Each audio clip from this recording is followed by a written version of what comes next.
প্রথম রমজানের সকালে মর্মান্তিক সড়ক দুর্ঘটনা। সিসিটিভিতে ধরা পড়ল বিভীষিকাময় দৃশ্য।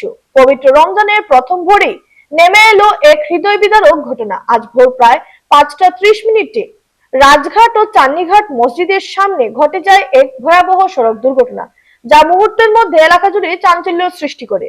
জানা যায়, রাস্তার পাশে বন্ধ অবস্থায় দাঁড়িয়ে থাকা ডাম্পার নাম্বার MZ093036 এর সঙ্গে সজোরে ধাক্কা লাগে একটি অটোরিকশার নম্বর AS11GC3358। সংঘর্ষের তীব্রতায় অটোর সামনের অংশ দুমড়ে মুচড়ে যায় এবং চালক গুরুতরভাবে আহত হন। সিসিটিভি ফুটেজে দেখা গেছে, অটোরিকশাটি দ্রুত গতিতে এসে নিয়ন্ত্রণ হারিয়ে ডাম্পারের পেছনে ধাক্কা মারে। দুর্ঘটনার পরপরই স্থানীয় বাসিন্দা ও প্রশাসনের তৎপরতায় আহত চালক অভিষেককে দ্রুত উদ্ধার করে শিলচর মেডিকেল কলেজ হাসপাতালে পাঠানো হয়। অভিষেকের বাড়ি ভাগাবাজার খেওয়াঘাট এলাকায় বলে জানা গেছে। বর্তমানে তিনি হাসপাতালে চিকিৎসাধীন অবস্থায় মৃত্যুর সঙ্গে লড়াই করছেন। দুর্ঘটনাগ্রস্ত অটোরিকশাটি লায়লাপুর পুলিশ পেট্রোল পোস্টে নিয়ে রাখা হয়েছে।